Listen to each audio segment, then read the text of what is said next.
The dust rose in thick clouds behind the team of spooked horses as they tore through the main street of Georgetown, Colorado, dragging a loaded supply wagon behind them like a child's toy on a string. And Zachary Ashford knew someone was going to die if he did not act fast. The year was 1878, and Georgetown had grown from a small mining camp into a bustling mountain town of nearly 3,000 souls, all of them currently scrambling out of the way as the runaway team barreled down Main Street. Zachary had been watering his mare at the public trough when the commotion started. A clap of thunder, unusual for the crisp October afternoon, had sent the team into a frenzy. Their driver, an elderly man hauling supplies for the mercantile, had been thrown from his seat within seconds. Now the horses ran wild, eyes rolling white with terror, foam already forming at their mouths. Zachary did not hesitate. He swung into his saddle and spurred his mare forward, closing the distance between himself and the runaway team with each powerful stride. His heart hammered against his ribs as he assessed the situation. The wagon lurched dangerously with each turn, threatening to overturn and spill its cargo across the muddy street. But what made his blood run cold was the sight of a woman standing frozen in the middle of the street, her arms full of what appeared to be wrapped loaves of bread. She wore a simple blue dress covered by a white apron dusted with flour, and her dark hair had come partially loose from its pins. Her brown eyes were wide with terror as she watched death racing toward her on 8 iron-shod hooves. The packages tumbled from her arms as she seemed to realize her predicament, but her feet would not move. Fear had turned her legs to stone. Zachary urged his mare faster, leaning low over her neck. The wind tore at his hat, sending it flying behind him, but he paid it no mind. 20 yards separated the woman from the runaway team, then 15, then 10. He reached her with perhaps 2 seconds to spare. In one fluid motion born of years in the saddle, he swept down and caught her around the waist, hauling her up and across his lap as his mare veered sharply to the left.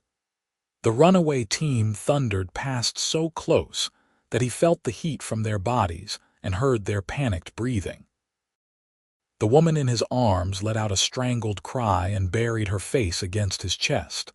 Zachary did not stop. He could not afford to, not yet. The runaway team was still tearing through town, and there were children playing near the schoolhouse at the end of Main Street. He shifted the woman's weight, settling her more securely in front of him, and gave chase once more. "Hold on to me," he commanded, his voice rough with exertion. Small hands gripped his shirt with surprising strength. He could feel her trembling against him, but she did not cry or scream. That surprised him. Most women of his acquaintance would have been hysterical by now. Drawing alongside the runaway team required every bit of skill Zachary had developed during his 26 years, most of them spent on horseback. His mare was fast and sure-footed, bred from good mountain stock that did not spook easily. She responded to the slightest pressure from his knees as he guided her closer to the team. The woman in his arms turned her head slightly, watching what he was doing. "You are going to get yourself killed," she said, her voice shaking but clear. "Not today, madam," Zachary replied. "Not today." He waited for the right moment, judging the rhythm of the horse's strides. Then he transferred his reins to his teeth and reached out with both hands. The woman gasped, but held perfectly still, understanding instinctively that any sudden movement could throw off his balance. His fingers closed around the loose reins dragging beside the lead horse, and he hauled back with all his strength. The horses fought him, their eyes wild and their mouths foaming, but Zachary had gentled broncos that made these draft animals look tame. He maintained steady pressure, speaking in a low, calm voice that somehow carried over the thunder of hooves and the rattle of the wagon. "Easy now. Easy. Nobody is going to hurt you. Easy. It took another 50 yards before the team began to slow. The lead horse's ears swiveled back, listening to his voice. Gradually, the panicked gallop became a canter, then a trot, and finally a trembling halt right in front of the white-painted schoolhouse.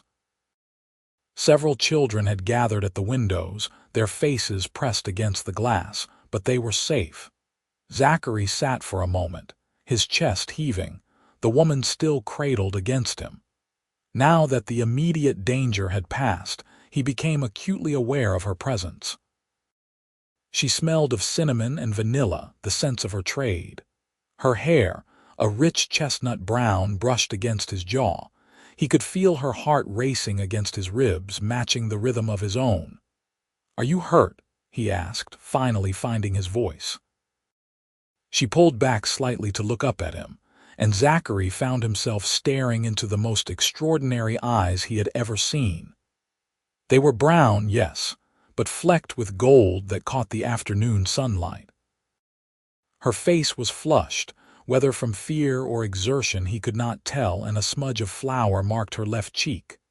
"No," she said softly. "Thanks to you, I was certain."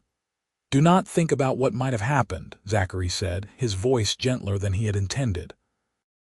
"You are safe now." A crowd had begun to gather around them. The sheriff, a portly man named Walter Green, pushed his way through with his deputy at his heels. "Good Lord, Zach, that was the most foolhardy, reckless, damned brave thing I have seen in all my years. You could have been killed." "But I was not," Zachary replied. He dismounted carefully, then reached up to help the woman down. Her legs buckled slightly when her feet touched the ground, and his hands moved to her waist to steady her. "Easy does it. Thank you," she whispered. "I do not know how to thank you properly." "You saved my life." "No thanks needed, madam. Could not very well let those horses run you down." The sheriff cleared his throat. "Zachary Ashford, I do not believe you have met Miss Deanna Vaughn. She opened the bakery on Silver Street about 3 months back." "Miss Vaughn, this here is Zach Ashford. He runs cattle up in the high meadows during summer and hires out as a ranch hand come winter." Deanna Vaughn. The name suited her, Zachary thought. It had a musical quality that matched the softness of her voice. "Miss Vaughn," he said, tipping an imaginary hat before remembering he had lost the real one somewhere during the chase. A small smile touched her lips. "Mr. Ashford, I owe you a debt I can never repay." "Your bread is scattered all over Main Street," Zachary observed, glancing back the way they had come. "That seems payment enough, considering the circumstances." Her smile widened, reaching her eyes this time. "I can bake more bread. I cannot replace my life. There is a considerable difference." The schoolteacher, Miss Patricia Hoffman, emerged from the building with a shawl in her hands. "Miss Vaughn, you are shaking like a leaf. Come inside and sit down before you collapse." Diana shook her head. "I need to get back to the bakery. I have rolls in the oven, and if I do not get back soon, they will burn." "I will walk you," Zachary heard himself say. "Make sure you get there safely." She looked up at him, and something passed between them in that moment, something he could not quite name but felt in his bones. Recognition, perhaps, or the beginning of something that had no name yet. "I would like that," Deanna said softly. "Very much." The sheriff was seeing to the runaway team, checking them for injuries and trying to determine what had caused their panic. The crowd began to disperse, everyone chattering about the excitement and Zachary's daring rescue. A young boy appeared with Zachary's hat, now somewhat worse for wear, and he placed it back on his head with a grateful nod. They walked side by side down Main Street, leading Zachary's mare between them. Deanna had regained her composure, though he noticed her hand still trembled slightly when she brushed a loose strand of hair from her face. "How long have you been in Georgetown?" Zachary asked, more to fill the silence than from any pressing need to know. 3 months and 4 days, Deanna replied. I came out from Philadelphia after my father passed away. He left me a small inheritance, enough to start fresh somewhere new. I had always wanted to open my own bakery, and Georgetown seemed like a town that could use one. Your father taught you to bake, my mother, actually. She was from a small village in Germany and brought her recipes with her when she came to America. She died when I was 12, but by then she had taught me everything she knew. Baking was something we did together, just the two of us. It was our special time. There was a wistfulness in her voice that tugged at something in Zachary's chest. I am sorry for your loss, he said. Both losses. Thank you. It has been hard, starting over in a place where I know no one, but the people here have been kind for the most part, and the work keeps me busy enough that I do not have too much time to feel lonely. They turned onto Silver Street, and Zachary saw the bakery for the first time. It was a narrow building sandwiched between a dressmaker's shop and a hardware store, with a cheerful yellow door and a hand-painted sign that read Vaughn's Bakery in elegant script. The windows were fogged with condensation, and he could see the glow of ovens burning inside. This is it, Deanna said, a note of pride entering her voice. My little kingdom. It looks inviting, Zachary said honestly. I am ashamed to admit I did not know it existed until today. You are not alone in that. I am still building my clientele. The miners prefer the boarding houses that serve meals, and many of the families bake their own bread, but I am making progress, slowly but surely. She reached for the door handle, then paused and turned back to face him. The afternoon sun caught her hair, turning it to burnished copper. Mr. Ashford, I meant what I said. I owe you my life. If there is ever anything I can do for you, anything at all, please do not hesitate to ask. Zachary shifted his weight, suddenly uncomfortable. He had not saved her life expecting payment or gratitude. It had been the right thing to do, nothing more. Miss Vaughn, you do not owe me anything. I am just glad I was in the right place at the right time. Even so.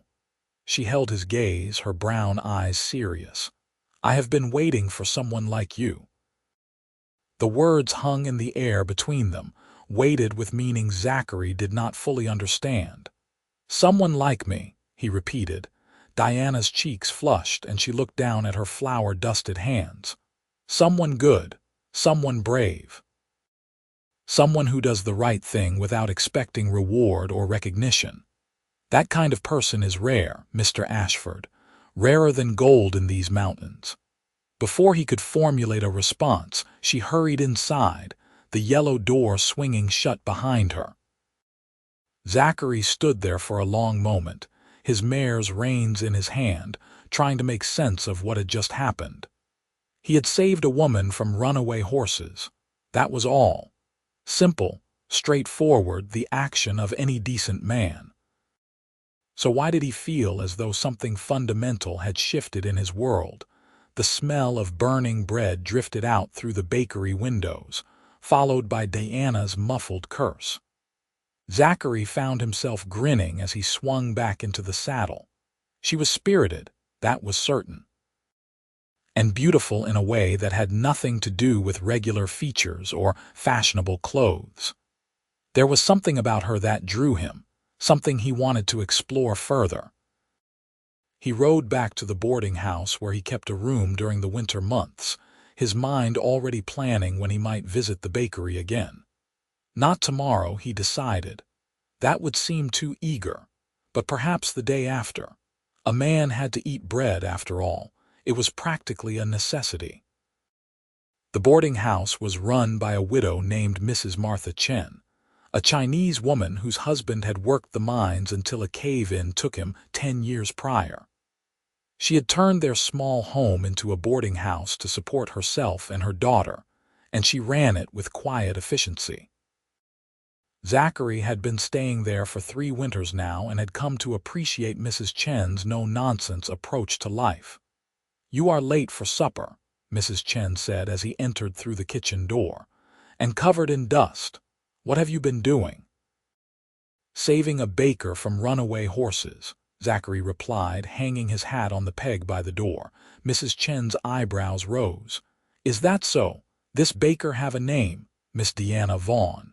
She runs the new bakery on Silver Street. Ah, something that might have been approval flickered across Mrs. Chen's face. She make good bread, very good. I buy from her sometimes when I do not have time to bake myself. Pretty girl, too, alone in the world, I think. Zachary washed his hands in the basin by the sink, scrubbing the dirt from beneath his nails. Her father died recently. She came out from Philadelphia to start fresh. And you save her life today. The horses would have trampled her if I had not gotten there in time. Mrs. Chen nodded slowly, her dark eyes thoughtful. Sometimes fate puts people in our path for a reason. You should go see her again.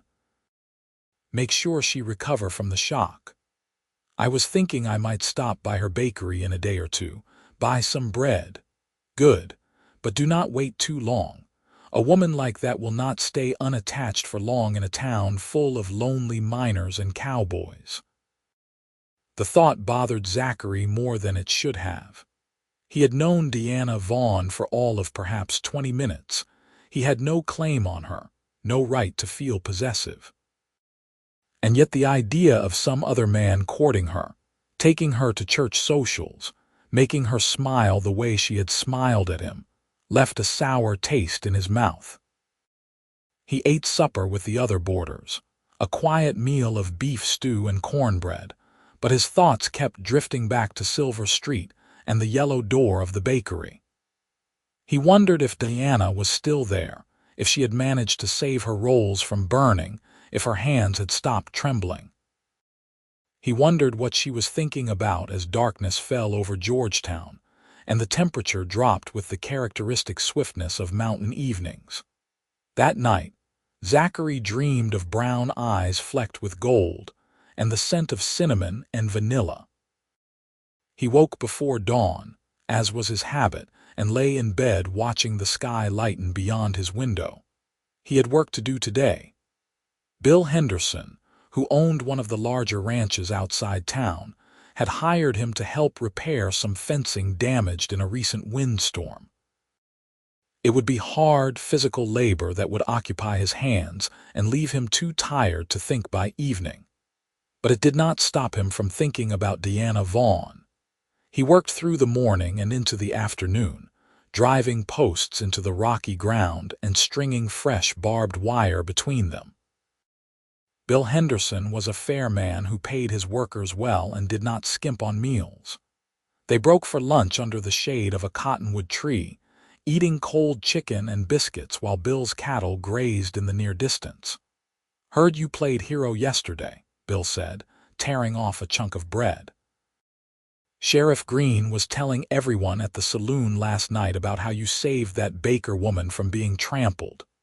"News travels fast," Zachary observed. "Always does in a small town, especially when it involves a pretty woman and a dramatic rescue." Bill grinned at him. "You going to court her? I barely know her." "So, that is what courting is for, getting to know someone. And from what I hear, she is exactly the kind of woman a smart man should court. Hardworking, independent, knows how to run a business. That takes brains and gumption." Zachary had to agree with that assessment.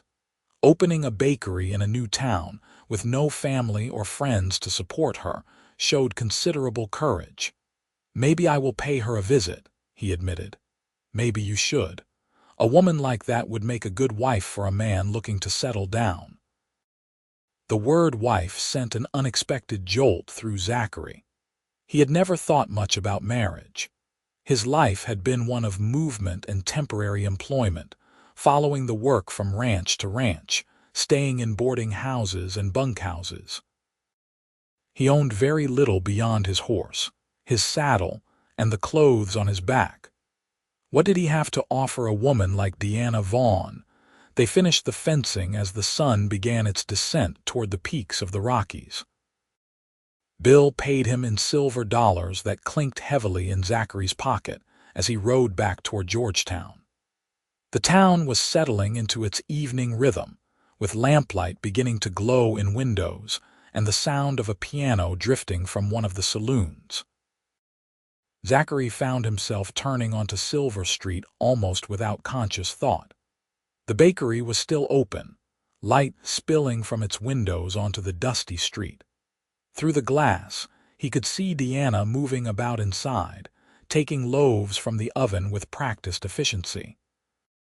She had changed from the flour-dusted dress she had worn yesterday into a dark green one that brought out the warmth in her brown eyes. He tied his mare to the hitching post and stood there for a moment, suddenly uncertain. What did he think he was doing? She probably had not given him a second thought since yesterday. The gratitude she had expressed was just that, gratitude, nothing more. But then he remembered the way she had looked at him when she said, "I have been waiting for someone like you." The intensity in her voice, the vulnerability in her eyes, that had not been simple gratitude. That had been something else entirely. Zachary took a deep breath and pushed open the yellow door. A bell chimed overhead, announcing his arrival. Deanna turned from the oven, her face flushed from the heat, and froze when she saw him. For a heartbeat, neither of them spoke. Then her face transformed, lighting up with a smile that made Zachary's pulse quicken. "Mr. Ashford," she said warmly, "I was hoping you might stop by. Were you?" The words came out rougher than he intended. "Yes. I wanted to properly thank you for yesterday, and I baked something special, just in case you came." She moved to the counter and retrieved a cloth-wrapped bundle. Apple tarts, made with the last of the autumn apples from the Henderson orchard. Zachary approached the counter, removing his hat. "You did not have to do that, Miss Vaughn." "Deanna," she said softly. "Please call me Deanna. After someone saves your life, I think you can dispense with formalities. Then you should call me Zachary, or Zach if you prefer." "Zachary," she repeated, as if testing the weight of his name on her tongue. "I like it. It suits you." He found himself smiling. "And Deanna suits you. It is a strong name, dignified. My mother chose it. She said Deanna was a goddess of the hunt, strong and independent. She wanted me to be strong too." A shadow passed over Deanna's face. "I am not sure I have lived up to the name. You crossed a continent alone to start a new life in a rough mining town," Zachary pointed out. "That seems pretty strong to me." Deanna's smile returned, smaller this time but genuine. "I suppose when you put it that way." She pushed the wrapped bundle across the counter. "Please take these. I will be offended if you refuse." Zachary accepted the tarts, his fingers brushing hers briefly. The contact sent a spark up his arm. "Thank you. Though I still say you do not owe me anything." "How are your hands?" Deanna asked, nodding toward where he held the bundle. "I saw you grab those reins. That must have hurt." He had not even thought about it, but now that she mentioned it, he could feel the raw places on his palms where the leather had burned across his skin. "Nothing serious. I have had worse. Let me see." Before he could protest, Diana had come around the counter and taken his hands in hers, unwrapping the cloth bundle and setting it aside. She turned his palms up, examining the red welts critically. "These need salve and bandages. Come into the back room. Really, it is not necessary. Humor me. I will not be able to sleep tonight if I think you are suffering because of me." There was no arguing with that tone. Zachary followed her through a doorway into a small room that served as both kitchen and living space. A narrow staircase led to what he assumed was her bedroom on the second floor. The room was spare but clean, with a small table, 2 chairs, and a stove in the corner. Herbs hung drying from the rafters, filling the air with their sharp, medicinal scent. Diana gestured for him to sit at the table, then retrieved a tin from a shelf. "My mother taught me to make this," she said, opening the tin to reveal a pale yellow salve. "It is good for burns and cuts. Works better than anything you will find at the doctor's office." She sat across from him and took his right hand in hers, her touch gentle as she spread the salve across his palm. Zachary watched her face as she worked, noting the way she bit her lower lip in concentration, the way her lashes cast shadows on her cheeks. She had capable hands, he noticed. Hands that knew hard work. There were small scars on her fingers from kitchen accidents and a burn mark on her wrist that looked relatively recent. "You hurt yourself often?" he asked, nodding toward the burn. Diana glanced at her wrist. "Occupational hazard. Hot ovens, and I have a complicated relationship." She finished with his right hand and reached for his left. "My mother used to say that a baker's scars are badges of honor. Each one represents a lesson learned, a mistake that will not be repeated." "My scars mostly represent stubbornness," Zachary admitted, "and a tendency to try gentling horses that should probably have been left wild." Diana's eyes lifted to meet his. "Something tells me you have a talent for gentling wild things." "Those horses yesterday calmed down the moment you started talking to them. Horses respond to confidence and consistency. If you show fear, they feel it. If you stay calm, they calm down too."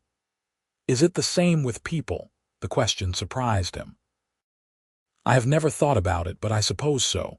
Fear breeds fear. Calm breeds calm." Diana nodded slowly, her attention returning to his hand.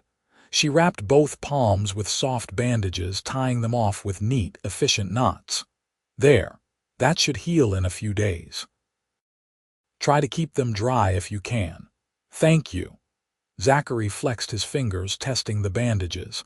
They were snug but not too tight, allowing for movement while protecting the raw skin. "You have a healing touch." "Hardly, but I do know basic first aid." "A necessity when you work alone and cannot afford to take time off for every little injury." "You do not have any help at all?" Zachary asked. "Running a bakery is a lot of work for one person." "I cannot afford to hire help yet. Maybe once the business becomes more established. For now, it is just me. I wake before dawn to start the ovens, bake through the morning, sell through the afternoon, and then start preparing for the next day. By the time I close up and clean everything, it is usually well past dark." Zachary frowned. "That is too much work. You are going to burn yourself out." "I do not have a choice. This bakery is all I have. If it fails, I have nowhere to go and nothing to fall back on. So I work and I pray, and I hope it will be enough." The vulnerability in her voice made Zachary want to reach across the table and take her hand again, but he held himself in check. They had only just met. He had no right to offer comfort or make promises he might not be able to keep. "You said yesterday that you have been waiting for someone like me," he said instead. "What did you mean by that?" Diana's cheeks flushed, and she looked down at her hands. "I should not have said that. It was too forward. I would still like to know." She was quiet for a long moment, and when she finally spoke, her voice was barely above a whisper.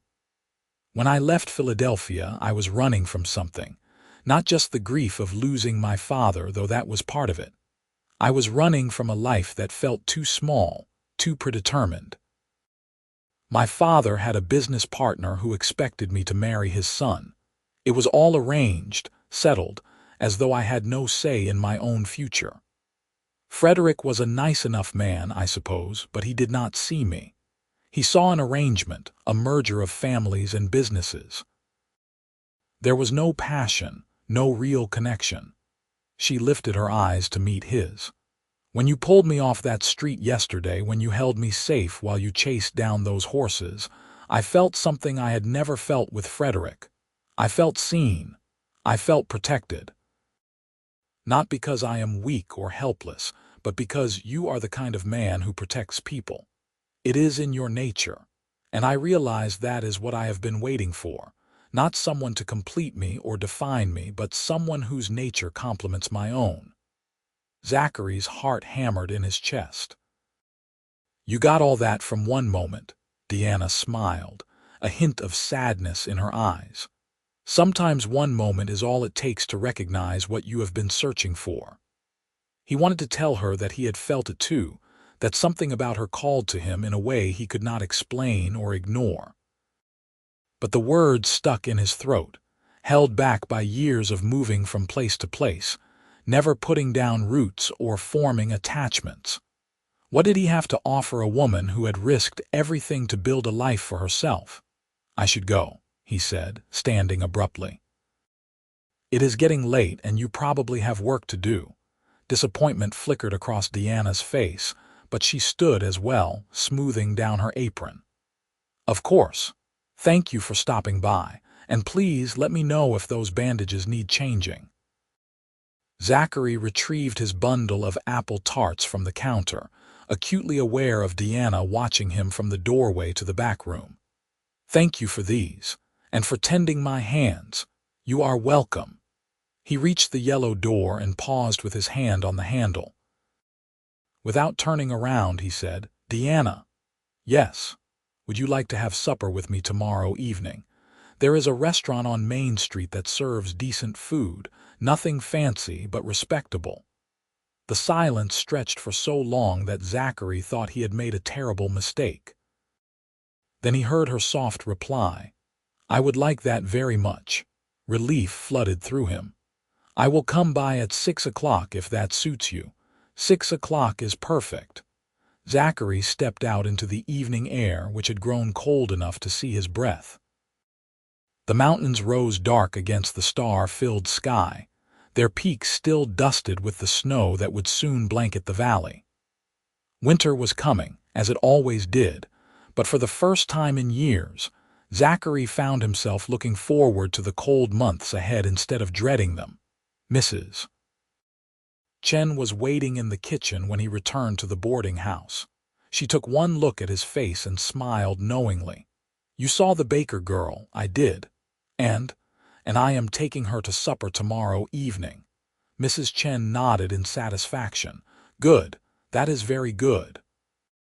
Now eat something and get some rest. You have another day of fence work tomorrow, and Bill Henderson will not appreciate you showing up tired because you were mooning over a girl all night. Despite himself, Zachary laughed. Yes, madam. He ate the cold supper Mrs. Chen had kept for him, then retreated to his room. The apple tarts sat on his small table, filling the space with their sweet scent. He bit into one and closed his eyes. It was perfect. The pastry flaky and buttery, the apples tender and flavored with just the right amount of cinnamon and sugar. Deanna clearly had a gift, one that went beyond simple competence. He thought about what she had said, about running from a life that felt too small. He understood that in a way few people probably would. His own father had expected him to take over the family farm in Kansas, to marry a local girl and produce grandchildren who would work the same land their ancestors had worked. It was a good life, an honest life, but it was not his life. So at 18, Zachary had saddled his horse and ridden west, following the setting sun toward an uncertain future. That had been 8 years ago, and he had never regretted his choice. But he had also never found a reason to stop moving, to put down roots and build something permanent. Until now, perhaps, the thought both excited and terrified him. The next day passed in a blur of physical labor. Zachary worked alongside Bill Henderson and 2 other hired hands, replacing damaged posts and tightening wire. The work was mindless, allowing his thoughts to wander. He thought about Deanna, about the vulnerability in her eyes when she had told him she was waiting for someone like him. He thought about what it would mean to court her properly, to see where this unexpected connection might lead. By the time Bill paid him for the day's work, Zachary's muscles ached and his bandaged hands throbbed, but his mind was clear. He stopped by the general store and bought a new shirt, something nicer than his usual work clothes. Then he returned to the boarding house, washed thoroughly and changed into his better trousers and the new shirt. Mrs. Chen inspected him critically when he came downstairs. "Very handsome," she pronounced. "The baker girl will be pleased. I am just taking her to supper, Mrs. Chen." "Do not make it into something more than it is." Mrs. Chen's eyes sparkled with amusement. "If you say so." Zachary arrived at the bakery at precisely 6 o'clock. The shop was closed, but the yellow door opened before he could knock. Deanna stood in the doorway, and his breath caught in his throat. She wore a dress of deep burgundy that he had not seen before, with small black buttons running down the bodice. Her hair was pinned up in an elaborate style that must have taken considerable time to arrange, and she had pinned a small brooch at her collar. "You look beautiful," he said, the words escaping before he could think better of them. Diana's cheeks flushed with pleasure. "Thank you." "You look very handsome yourself. Is that a new shirt? Bought it today?" He offered her his arm. "Shall we?" They walked together through the darkening streets, Deanna's hand resting lightly on his arm. The restaurant he had chosen was called the Silver Bell, and it occupied the ground floor of one of Georgetown's larger hotels. The proprietor, a German immigrant named Hans Mueller, kept a clean establishment and served good food at fair prices. Hans greeted them warmly and showed them to a table near the window, where they could watch the evening activity on Main Street. Lamps were being lit all along the street, creating pools of warm light in the gathering darkness. Miners were heading home from their shifts, their faces still dusty with rock particles. Families moved along the wooden sidewalks, mothers herding children toward home and supper. "I love this time of evening," Deanna said softly, watching the scene outside. "When the day's work is done and everyone is going home to the people they love, it feels peaceful, safe." "Did you not feel safe in Philadelphia?" Zachary asked. Diana considered the question, her fingers tracing the pattern on the tablecloth. "I felt trapped." "That is different from unsafe, I suppose, but it can feel similar. When someone else controls your future, when your choices are being made for you, there is a kind of danger in that. A danger to your soul, if that makes sense." "It makes perfect sense." The server brought them water and menus, though Zachary already knew what he wanted. He came here often enough to have tried most of the items. "The roast chicken is good," he told Deanna. "So is the beef stew, and Hans makes an excellent potato soup." "What are you having?" "The chicken." "Then I will have the same." They placed their order and settled into a comfortable silence. Zachary found it remarkable how easy she was to be with, how natural it felt to sit across from her. With most women of his acquaintance, he felt the need to fill every silence with conversation, to perform some version of himself that he thought they wanted to see. With Deanna, he could simply be. "Tell me about yourself," Deanna said after their food arrived. "Where are you from? What brought you to Georgetown?" So Zachary told her about growing up on a farm in Kansas, about his father's expectations and his own restlessness. He told her about leaving home at 18 with nothing but his horse and $50 he had saved from doing odd jobs. He told her about the years of drifting from ranch to ranch, learning the cattle trade and the cowboy's way of life. "You miss your family?" Deanna asked. "Sometimes. My mother especially. She understood why I had to leave even if she did not like it. My father has never forgiven me for what he sees as abandoning my responsibilities. We have not spoken in 3 years. That must be hard. It is what it is. I made my choice and I stand by it, though I will admit there are moments when I wonder what my life would have been like if I had stayed. If I had done what was expected of me." Deanna reached across the table and touched his hand, careful of the bandages. "I think you would have been miserable. Some people are meant to follow the path laid out for them. Others need to find their own way, even if it is harder and lonelier. Is that what you are doing? Finding your own way, trying to, anyway. Some days I am more successful than others. She smiled ruefully. Yesterday, for instance, I thought my way was going to end under a team of runaway horses. But it did not. No, because you were there. Her brown eyes held his, and Zachary felt that spark again, that sense of recognition. Do you believe in fate, Zachary? I never gave it much thought. I did not either until recently. But now I wonder if perhaps we are put in certain places at certain times for a reason. If the choices we make lead us to the people we are meant to meet. Are you saying you think we were meant to meet? Deanna withdrew her hand, suddenly self-conscious. I am sorry. I am being too forward again. My mother always said I had more courage than was proper for a young lady. I like your courage, Zachary said firmly. And to answer your question, yes. I think perhaps we were meant to meet. I have been in Georgetown for 3 winters, and I never walked down Silver Street before 2 days ago. Never had a reason to.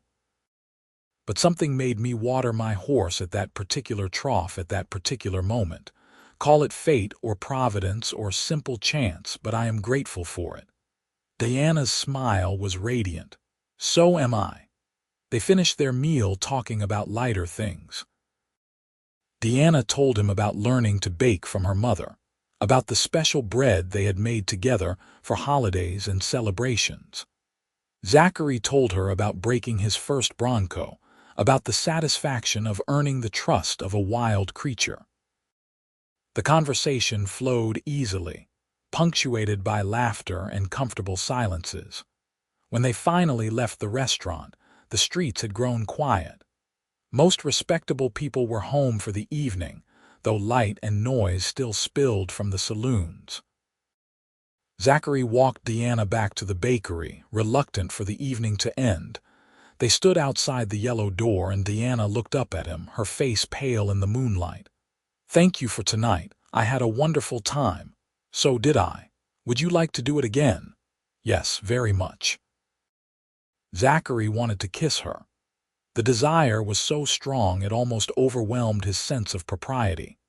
But they had only known each other for 2 days, and he would not dishonor her by moving too fast. Instead, he took her hand and raised it to his lips, pressing a gentle kiss to her knuckles. Deanna's breath caught and her eyes darkened. Good night, Zachary. Good night, Deanna. He waited until she was safely inside before walking back to the boarding house. His heart felt lighter than it had in years, filled with a hope he had not known he was missing. Mrs. Chen was already asleep when he arrived, for which he was grateful. He was not ready to put words to what he was feeling, not ready to examine it too closely for fear it might disappear like morning mist. Over the following weeks, Zachary and Deanna fell into a pattern. He stopped by the bakery every afternoon when his work was done, sometimes staying just a few minutes, other times lingering for an hour or more. They took walks together through Georgetown streets, exploring the town and learning its rhythms. On Sundays, they attended church services together, sitting side by side in the small wooden building that served as both church and community hall. Zachary met Diana's few friends, the people who had befriended her when she first arrived in Georgetown. There was Sarah Thompson, the dressmaker whose shop stood next to the bakery. She was a widow in her 40s with a sharp wit and a generous heart. There was Peter Yang, who ran the laundry on Main Street and had emigrated from China the same year as Mrs. Chen's husband. And there was Father Timothy O'Brien, the young Catholic priest who had helped Diana find and rent the building for her bakery. Diana, in turn, met the people in Zachary's life. Mrs. Chen took to her immediately, declaring that any woman who could make bread that good was worthy of respect. Bill Henderson and his wife invited them to Sunday dinner, where Deanna charmed everyone with her stories of learning to bake in her mother's kitchen. Even the sheriff stopped Zachary on the street one day to tell him he had chosen well. "That Miss Vaughn is a fine woman," Sheriff Green said, nodding approvingly. "Smart, hard-working, and pretty as a picture. You had better hold on to her tight, Zach.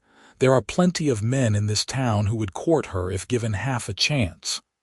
The sheriff was right. Zachary had noticed the way other men looked at Deanna, the way their eyes followed her when she walked down the street. But Deanna seemed oblivious to the attention, her focus entirely on her bakery and, increasingly, on him. As October gave way to November, the weather turned colder. Snow began to fall in earnest, blanketing the mountains and dusting the streets of Georgetown with white. The miners worked shorter hours as some of the higher claims became inaccessible. The cattle in the surrounding ranches were brought down from the high meadows to winter pastures closer to shelter. Zachary's work became less predictable during winter. Some days, he helped Bill Henderson with ranch chores. Other days, he chopped wood for the boarding house or shoveled snow from the sidewalks for merchants along Main Street. He took whatever work was available, saving his wages carefully, because somewhere along the way, his future had changed. No longer did he see himself drifting from place to place, living out of saddlebags and sleeping in bunkhouses. Now, when he thought about the future, he saw a home, a family, a life built with Deanna beside him. He had not told her this yet. They had been courting for 6 weeks, which seemed too soon to be making declarations. But the feelings grew stronger with each passing day, until he woke thinking of her and fell asleep with her name on his lips. It was a bitter cold morning in late November when everything changed. Zachary was repairing a loose shutter on the boarding house when Mrs. Chen's daughter, Lily, came running around the corner, her face pale with fear. "Mr. Ashford, come quick. Something is wrong at the bakery." Zachary dropped his hammer and ran. His boots slipped on the icy street, but he did not slow. Terrible scenarios raced through his mind. A fire, an accident with the ovens, someone had broken in and hurt Deanna. He burst through the yellow door to find Deanna sitting on the floor, her back against the counter, her face buried in her hands. The bakery was cold, the ovens dark.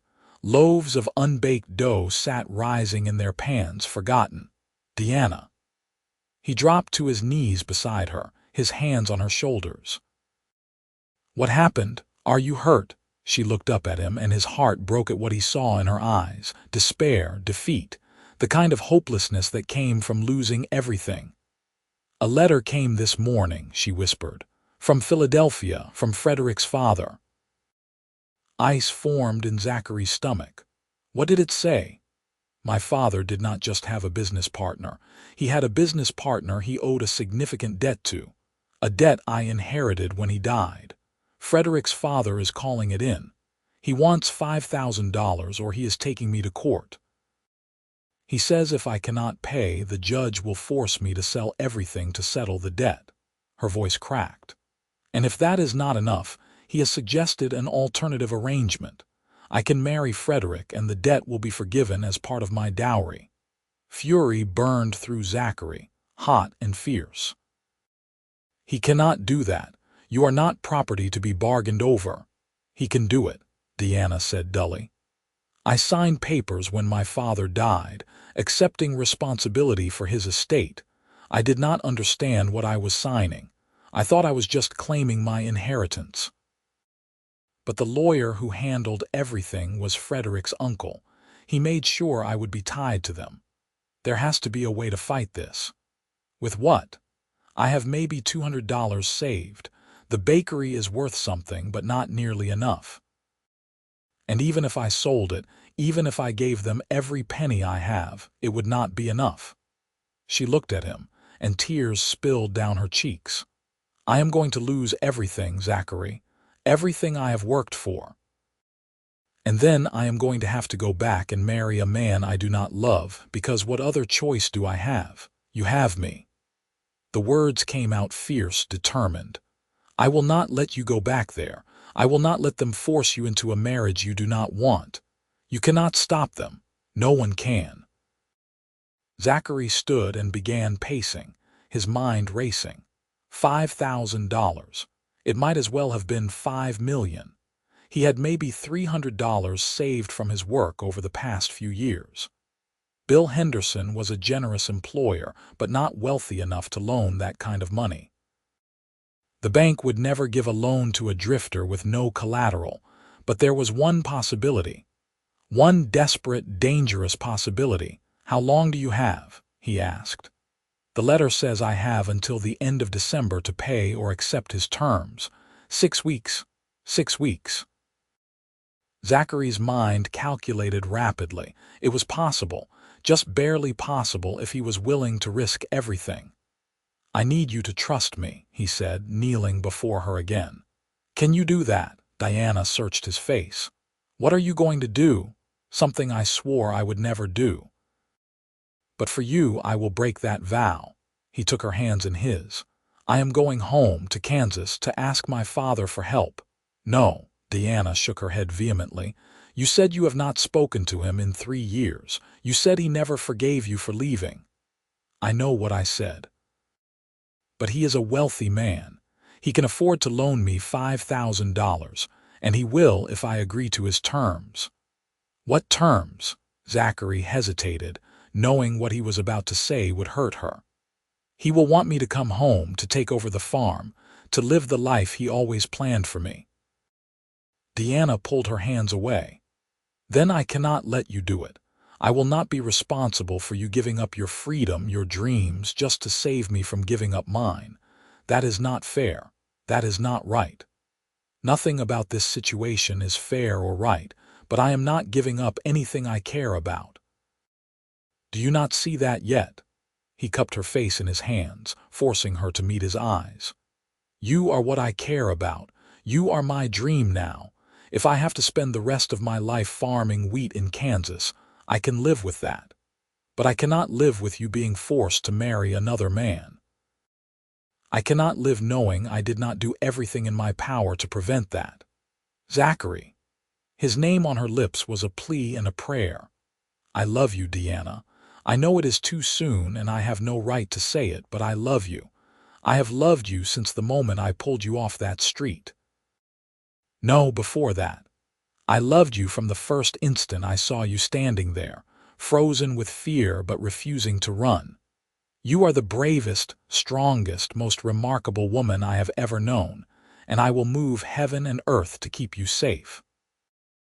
Diana was crying in earnest now, tears streaming down her face. "I love you too. I have tried to be sensible and cautious, but I cannot help it. I love you so much it terrifies me." Zachary kissed her then, pouring everything he felt into that kiss. Diana responded with equal fervor, her arms wrapping around his neck, her body pressed against his.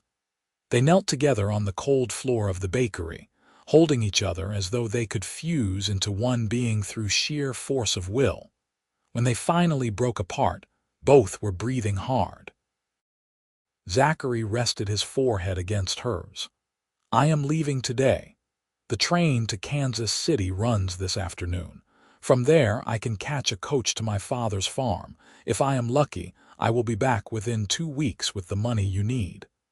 And if your father refuses to help, then I will find another way, but I will not let you lose everything. I promise you that." Diana nodded, trusting him even though she was terrified. "Be careful, please." "I will." He kissed her again, more gently this time. "Keep the bakery running. Keep living your life. Do not give up, Diana. No matter what happens, do not give up." "I will not, I promise." Zachary stood and helped her to her feet. "I have to go pack and catch that train. Will you be all right?" "Yes. Sarah will help me, and Father O'Brien. I will not be alone." He kissed her one more time, then forced himself to walk away. If he did not leave now, he might not have the courage to leave at all. The yellow door closed behind him, and he strode quickly through the snowy streets toward the boarding house. Mrs. Chen was waiting when he arrived, her face grave. "Lily told me what happened. You are going to help the Baker girl?" "Yes, I am leaving for Kansas this afternoon." Mrs. Chen nodded. "I thought you might. I packed your things while you were gone." She gestured to his saddlebags sitting ready by the door. "And I want you to take this." She pressed a small cloth bag into his hands. It was heavy, clinking with the weight of coins. "Mrs. Chen, I cannot take your money. It is not much, maybe $100, but it is yours. You have been a good tenant and a good friend. Let me help." Zachary's throat tightened with emotion. "I will pay you back, every penny." "I know you will. Now go. The train leaves in 2 hours and you should not miss it." The journey to Kansas took 3 days. 3 days of watching the landscape change outside the train window, of sleeping fitfully in cramped seats, of wondering if he was making a terrible mistake. What if his father refused to help? What if 3 years of silence had hardened his heart beyond redemption? The farm looked exactly as Zachary remembered it when the hired coach dropped him at the gate.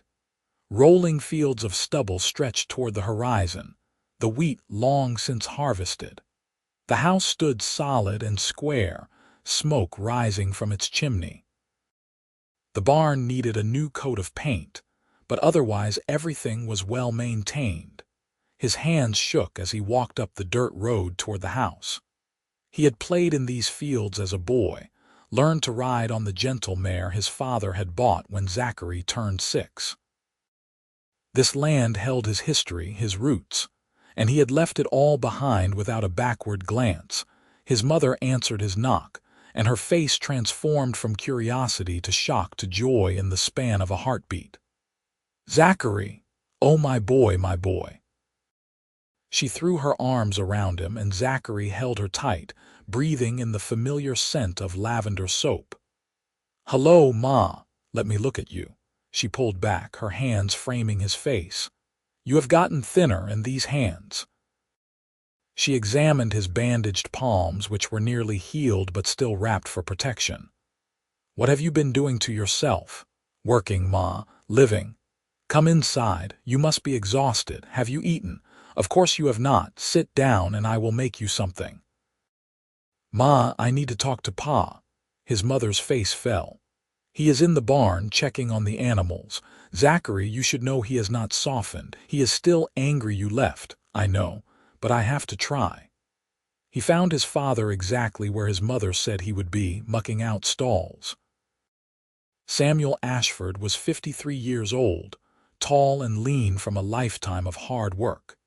His hair had gone more gray than brown since Zachary had last seen him, and new lines creased his weather-beaten face. "Pa," Zachary said quietly. His father turned, and for a moment neither spoke. Then Samuel's face hardened. "So, the prodigal son returns. I need your help. Is that so? After 3 years of silence, you come back because you need something." Samuel drove his pitchfork into the hay with more force than necessary. "That is rich, boy. That is real rich.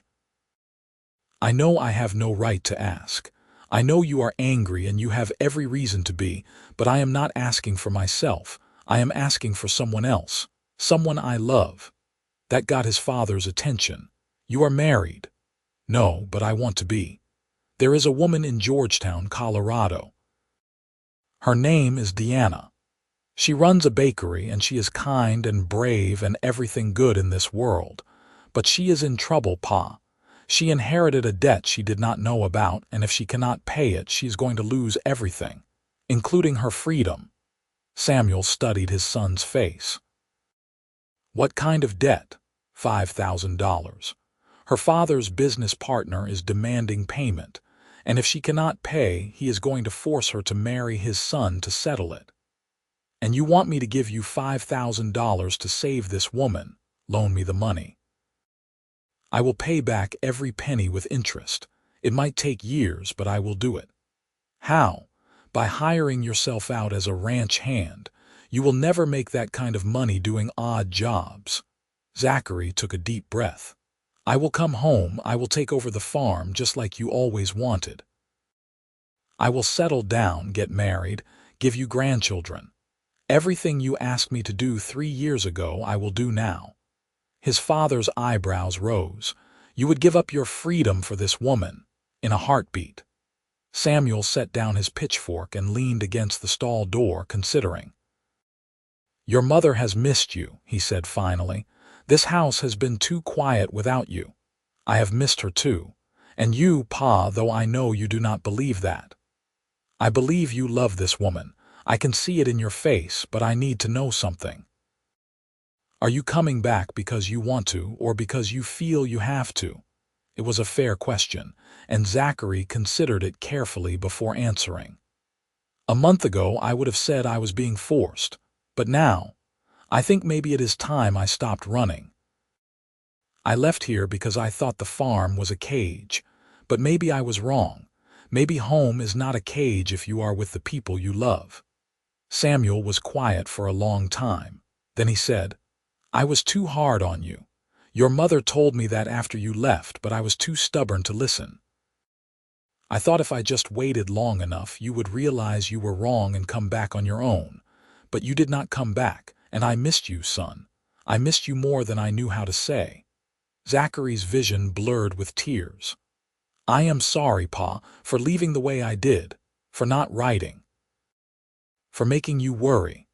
I am sorry, too, for not understanding that you needed to find your own way." Samuel straightened, squaring his shoulders. "All right, here is what we are going to do. I will loan you the $5,000. You take it back to Colorado, save your woman, and marry her. Then you bring her home so your mother and I can meet her. If she wants to stay in Georgetown and run her bakery, fine. You can work the summers in Colorado and come back here for winters to help with the farm. That way you are not giving up everything you built out there, and I am not losing my son again." Relief flooded through Zachary so powerfully he nearly staggered. "You mean it?" "I do. Now come here." Father and son embraced for the first time in 3 years. Samuel clapped Zachary on the back, and when they pulled apart, both had tears in their eyes.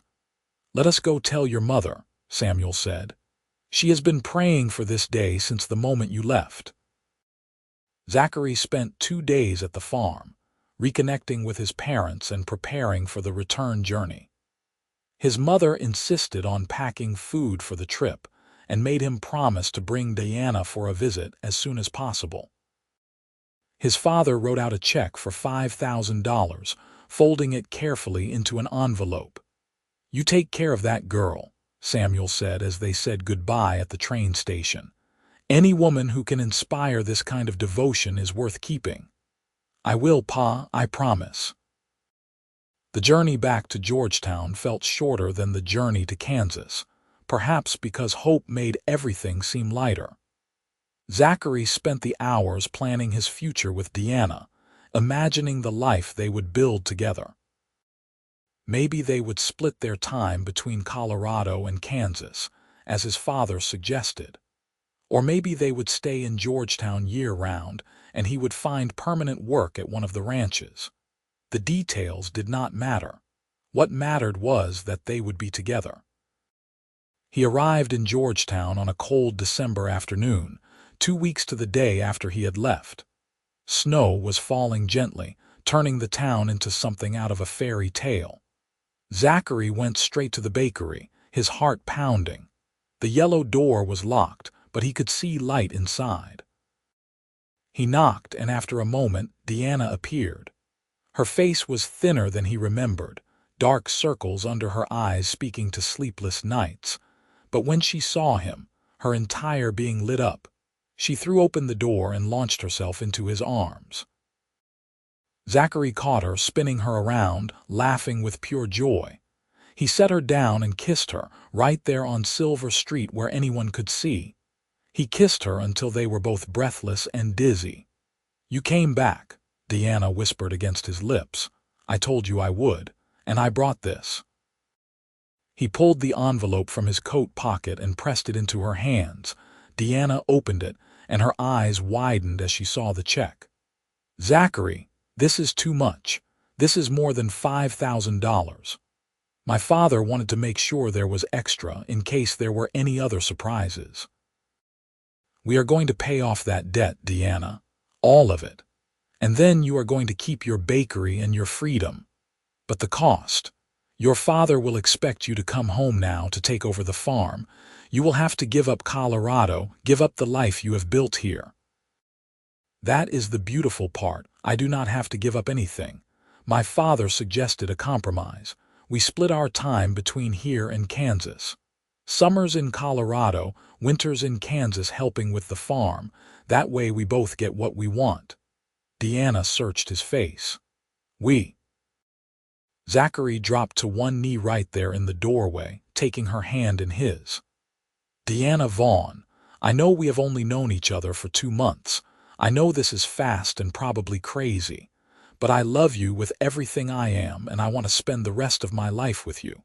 Will you marry me? Tears streamed down Deanna's face, but she was smiling. Yes. Yes, of course I will marry you. I cannot imagine my life with anyone else. He stood and kissed her again, and this time when they broke apart, both were laughing and crying at the same time. Deanna pulled him inside and closed the door against the cold. The bakery was warm, filled with the scent of fresh bread and cinnamon. When? She asked. When do we get married? As soon as possible. Tomorrow, if Father O'Brien will do it. Tomorrow sounds perfect. They were married the next day in the small church, with Mrs. Chen and Bill Henderson standing as witnesses. Deanna wore a simple cream-colored dress that Sarah Thompson had helped her alter, and Zachary wore his best suit. Father O'Brien smiled as he pronounced them husband and wife, and when Zachary kissed his bride, the small gathering of friends applauded. The first order of business as a married couple was settling Deanna's debt. They went to the bank, where Zachary deposited his father's check and then withdrew the necessary amount. He sent it by registered mail to Frederick's father in Philadelphia, along with a letter from the lawyer Father O'Brien had recommended. The letter made it clear that the debt was paid in full, and that any further contact would be considered harassment. With the threat hanging over Deanna finally lifted, they could focus on building their life together. Zachary moved out of Mrs. Chen's boarding house and into the small apartment above the bakery. It was cramped, but they did not mind. They were together, and that was all that mattered. As winter deepened, they settled into a comfortable routine. Deanna woke before dawn to start the ovens while Zachary chopped wood and hauled water. He helped her with the heavy work of baking, kneading dough and loading loaves into the ovens. She taught him the secrets of her mother's recipes, and he proved to be an apt student. The bakery's business improved steadily. Word spread about the quality of Deanna's bread and pastries, and soon she had a steady stream of customers. Zachary's reputation as the man who had saved her from runaway horses made people curious, and that curiosity brought them through the yellow door. Once they tasted her baking, they became regular customers. In January, they received a letter from Zachary's mother. She wrote about how happy she was to hear of their marriage and how much she was looking forward to meeting Deanna in the spring. Samuel had enclosed a note as well, gruff but affectionate, welcoming Deanna to the family and reminding Zachary of his promise to visit. "Your mother sounds wonderful," Deanna said, reading the letter for the 3rd time.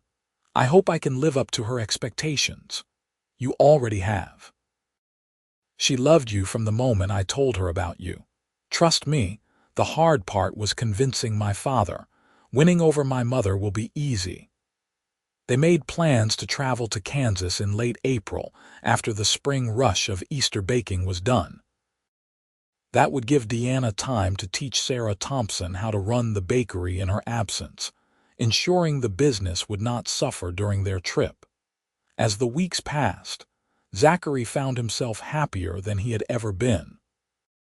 Waking up next to Deanna every morning, working alongside her during the day, falling asleep with her in his arms every night. All of it felt like a gift he had done nothing to deserve. She was his partner in every sense of the word, his equal and his complement. In February, Deanna told him she was pregnant.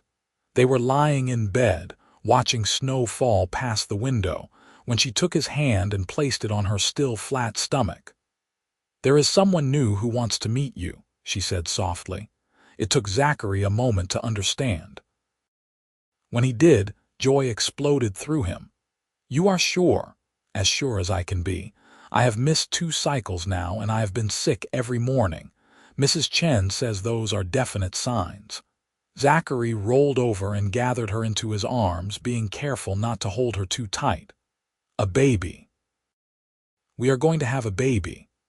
"Are you happy?" Deanna asked, a note of uncertainty in her voice. "Happy does not begin to cover it. I am terrified and elated and grateful all at once. We are going to be parents, Deanna. We are going to have a family. Your mother is going to be thrilled.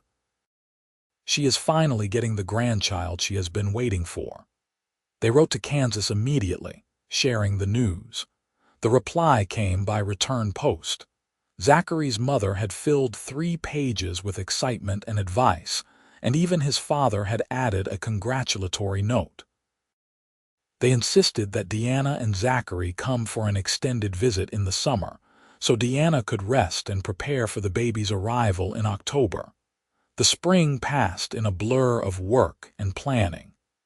Deanna's pregnancy proceeded normally, though the morning sickness was rough for several weeks. Zachary took over more of the bakery work, learning to judge when bread was perfectly baked and how to create the delicate pastries that were Diana's specialty. In late April, they locked up the bakery and boarded the train for Kansas.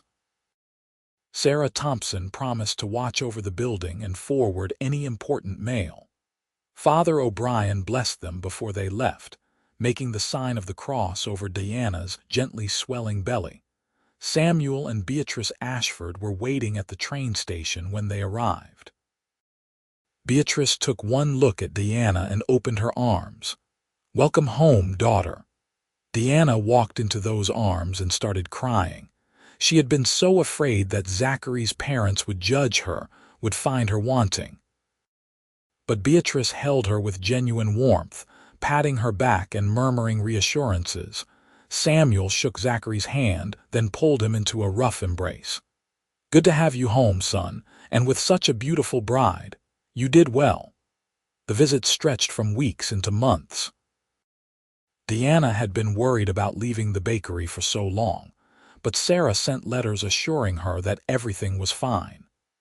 The business was running smoothly, and Sarah was managing well with the help of Peter Young's teenage son, who had proven adept at baking. Living on the farm gave Zachary and Deanna time to imagine what their life might look like if they decided to settle there permanently. Zachary worked alongside his father in the fields, finding that the labor he had once resented now brought a sense of satisfaction. He was building something for his child, creating a legacy. Diana bonded with Beatrice, learning family recipes and stories about Zachary's childhood. She helped with the garden and the chickens, finding peace in the simple rhythms of farm life. The clean air and wholesome food seemed to agree with her, and her pregnancy bloomed. By June, her belly was round and firm, and the baby's movements could be felt from the outside. On a warm evening in early July, as they sat on the porch watching fireflies dance in the gathering darkness, Diana turned to Zachary and said, "What would you think about staying here? Not forever, but through the winter. Having the baby here where your mother can help." Zachary considered the idea. "What about the bakery? Sarah loves running it. She told me so in her last letter. What if we made her a partner? She could run it from fall through spring, and then we could return in the summers. Eventually, maybe we could open a second bakery here in Kansas. Bring some of my mother's German recipes to the prairie. You want to split our time the other way around. Winters here, summers in Colorado. I think so. I love Georgetown, but I love being here too, and I want our child to know both places, to have roots in both soil." She took his hand and placed it on her belly where their baby was somersaulting. "What do you think?" "I think you are brilliant, and I think we should write to Sarah tonight." They sent the letter the next morning, proposing the partnership. Sarah's enthusiastic acceptance arrived 10 days later. She wanted nothing more than to become part owner of the bakery, and she already had ideas for expanding the business. With that settled, Diana and Zachary could focus on preparing for their baby's arrival. Beatrice unearthed the cradle that had held Zachary as an infant, and Samuel repaired and refinished it until it looked new. Diana sewed tiny clothes and blankets, her hands busy even as her body grew heavy with child. On October 15th, after a labor that lasted through the night and into the following afternoon, Diana gave birth to a healthy baby boy. They named him Samuel Thomas Ashford, after both his grandfathers. He had Diana's brown eyes and Zachary's dark hair, and he came into the world wailing with impressive lung power. Zachary held his son for the first time with shaking hands, overwhelmed by the fragility and the perfection of this tiny person. "He is beautiful," he whispered to Diana, who lay exhausted but radiant in the bed. "He is ours," Diana replied, her voice filled with wonder. They stayed in Kansas through the winter, as planned. Samuel the younger proved to be a good baby, sleeping well and nursing strongly. Beatrice was in her element as a grandmother, spoiling her grandson and helping Diana navigate the challenges of new motherhood. When spring came, they made the journey back to Georgetown with 5-month-old Samuel bundled against the lingering cold. The bakery looked just as they had left it, and Sarah greeted them with tears of joy. She had kept everything running beautifully, and she had even added a few new items to the menu that had proven popular with customers. Life settled into a pleasant pattern over the following years. They split their time between Georgetown and Kansas, as planned. In Colorado, Zachary worked the ranches during summer while Diana ran the bakery with Sarah. In Kansas, he helped his father with the farm while Diana experimented with new recipes in Beatrice's kitchen. When Samuel was 3, Diana became pregnant again. This time they were in Georgetown when her time came. On a snowy December night, with a midwife attending and Zachary pacing outside the bedroom door, Diana gave birth to a daughter. They named her Beatrice Marie Ashford, after Zachary's mother and Diana's. Little Bee had her mother's golden brown eyes and a disposition as sunny as a summer morning. She and Samuel were inseparable from the start, playing together in both Georgetown's streets and Kansas's fields. The bakery continued to thrive. Sarah proved to be an excellent business partner, and together with Diana, she expanded the operation. They hired 2 assistants and began supplying bread to several of Georgetown's restaurants and boarding houses. Diana's reputation for quality spread, and miners would sometimes ride in from distant claims just to buy her cinnamon rolls. Zachary's father retired from active farming when Zachary turned 35, confident that his son could manage the land. Samuel Sr. and Beatrice moved into a smaller house in town, but they remained actively involved with the farm and their grandchildren. On their 10th wedding anniversary, Zachary and Diana took a rare evening away from children and responsibilities to have dinner at the Silver Bell, where they had eaten on their first date. They sat at the same table by the window, watching Georgetown's familiar streets. "You ever regret it?" Diana asked, reaching across to take his hand. "Tying yourself to me, giving up the freedom of the wandering life." Zachary looked at his wife, at the woman who had become the center of his world. She was 30 now, with laugh lines beginning to form at the corners of her eyes and silver starting to thread through her brown hair. She was more beautiful to him than she had been at 20, because now her beauty was layered with history and love, and the life they had built together. "Not for 1 second," he said honestly. "You saved me just as much as I saved you that day, maybe more. I was drifting, Deanna. I had no anchor, no purpose beyond the next job, the next town. You gave me a reason to stop moving. You gave me a home." Diana's eyes shimmered with tears. "I have been so happy with you. Even the hard times have been easier because we faced them together. You are my partner, my best friend, my love. I cannot imagine my life without you. Good, because you are stuck with me for the next 50 years at least." They laughed together, and the sound was warm and comfortable, like a well-worn quilt. They had built something rare and precious, a marriage based on mutual respect and deep love. They had faced challenges, from difficult pregnancies to harsh winters to the constant struggle of maintaining 2 homes in 2 states. But they had faced them together, and that had made all the difference. As the years continued to pass, their family grew in unexpected ways. Sarah met and married a widower who had recently moved to Georgetown with his 2 young children. Suddenly, Deanna and Zachary had a ready-made extended family, and their children gained cousins to play with. Mrs. Chen's daughter Lily married Peter Yang's son and opened a restaurant that served both Chinese and American food. Deanna supplied the bread, and the restaurant became one of Georgetown's most popular establishments. Bill Henderson retired from ranching and sold most of his land, but he kept a small parcel that he offered to Zachary at a fair price. Zachary accepted, and suddenly they owned property in Colorado as well as Kansas. They built a small house on the land, creating a permanent home in Georgetown to complement their Kansas homestead. Samuel grew into a serious young man with his grandfather's practical nature and his mother's kindness. He showed an aptitude for business and began talking about expanding the bakery into a chain. Beatrice was spirited and adventurous, more interested in horses and wide open spaces than domestic pursuits. She spent her summers helping Zachary with ranch work, proving herself as capable as any boy. When Samuel turned 18, Deanna and Zachary sat down with their children and asked what they wanted for their futures.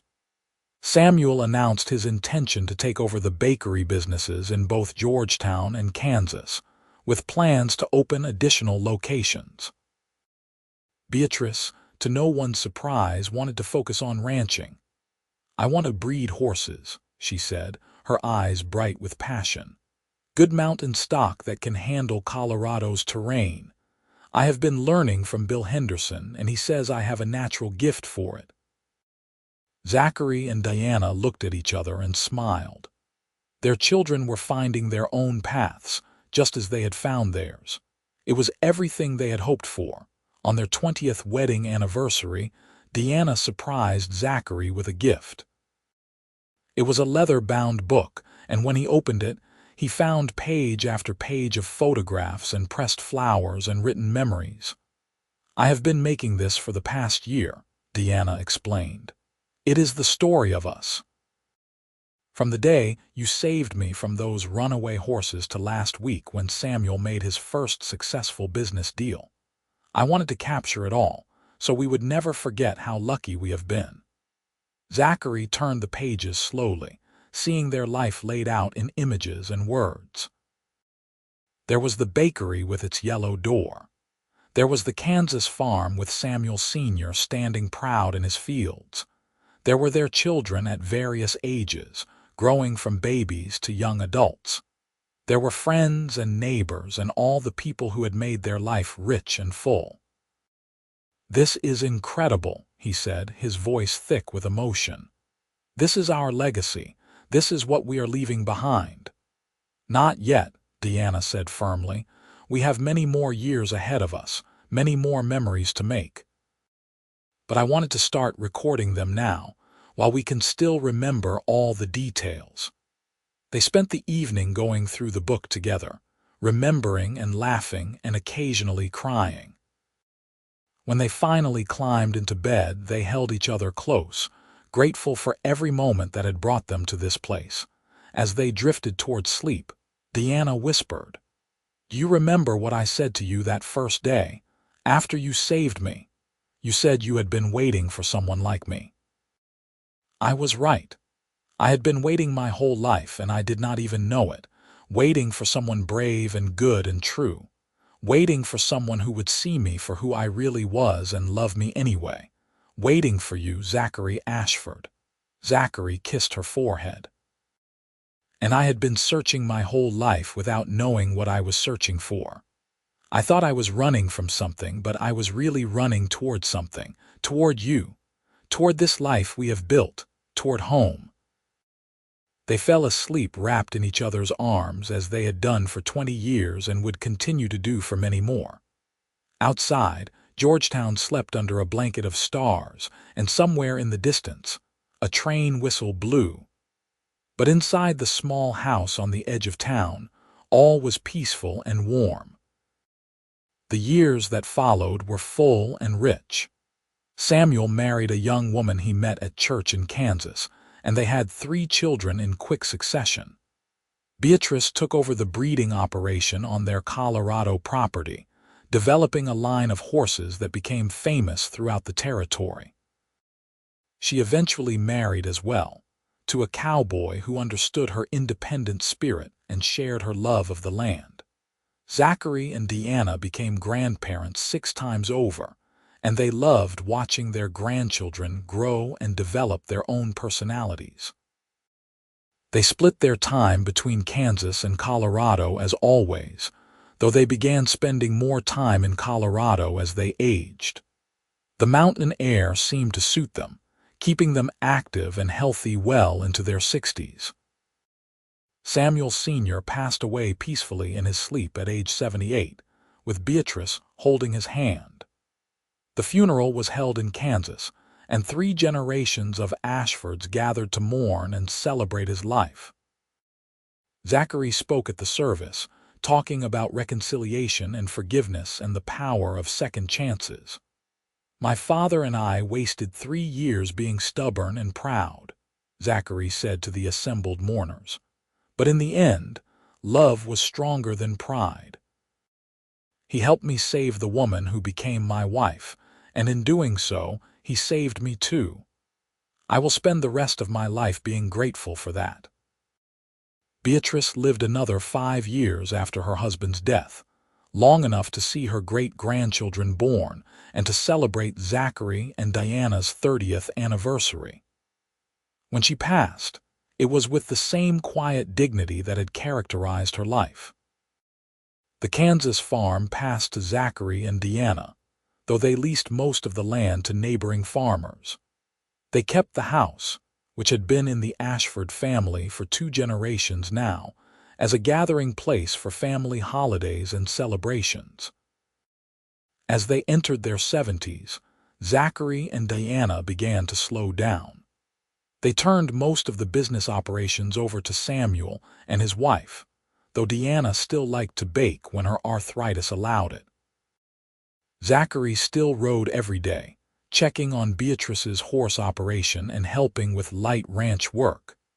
They were sitting on the porch of their Colorado house one evening, watching the sun set behind the mountains, when Deanna said, "We have had a good life, have we not?"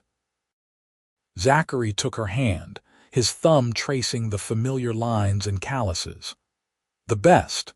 I would not change a single moment of it. Not even the scary parts, not even that day with the runaway horses, especially that day. That was the day my real life began." Deanna leaned her head on his shoulder, and they sat in comfortable silence as darkness fell. The stars emerged one by one, brilliant in the thin mountain air. Somewhere in the distance, they could hear music from Georgetown's saloon and the laughter of children playing. "I love you, Zachary Ashford," Deanna said softly. "I have loved you for 40 years, and I will love you for 40 more if we are blessed with that much time. I love you too, Deanna Ashford. You are my heart, my home, my everything. They stayed on the porch until the cold drove them inside. Two people who had found each other against all odds and built a life together that exceeded their wildest dreams. Zachary and Deanna lived to see their children grown and successful, their grandchildren starting families of their own, and their great-grandchildren taking their first steps. They lived to celebrate 50 years of marriage, surrounded by 3 generations of family and friends. They lived to see the new century dawn, bringing with it automobiles and electric lights and a world that was changing faster than they could sometimes comprehend. But through it all, they had each other. And in the end, that was what mattered most. When Zachary passed away at age 81, Deanna held his hand just as Beatrice had held Samuel's. She whispered words of love and gratitude, reminding him of that first day when he had swept her off a dusty street and into a lifetime of adventure. Deanna followed him 2 years later, on a bright October morning when the aspens had turned gold and the air smelled of snow. She died peacefully in her sleep, and those who found her said she was smiling. They were buried side by side in Georgetown cemetery, under a simple stone that read, Zachary and Deanna Ashford, partners in life and in love, together always. Their children and grandchildren gathered to mourn them, but also to celebrate them, because Zachary and Deanna had not just lived. They had thrived. They had built a family and multiple businesses and a legacy of kindness and hard work. They had shown everyone who knew them what true partnership looked like, what real love could accomplish. And it had all started with a moment of courage on a dusty street in Georgetown, Colorado, when a cowboy saved a baker from runaway horses, and she looked at him and said the words that would change both their lives forever. I have been waiting for someone like you. In the end, she had been right to wait, and he had been exactly where he needed to be, exactly when he needed to be there. Sometimes fate put people in the right place at the right time. Sometimes love found you when you least expected it. And sometimes, if you were very lucky, that love lasted a lifetime and beyond. The bakery on Silver Street continued to operate for another 2 generations, still using Deanna's mother's recipes, and still painted that cheerful yellow that had welcomed so many customers through its doors.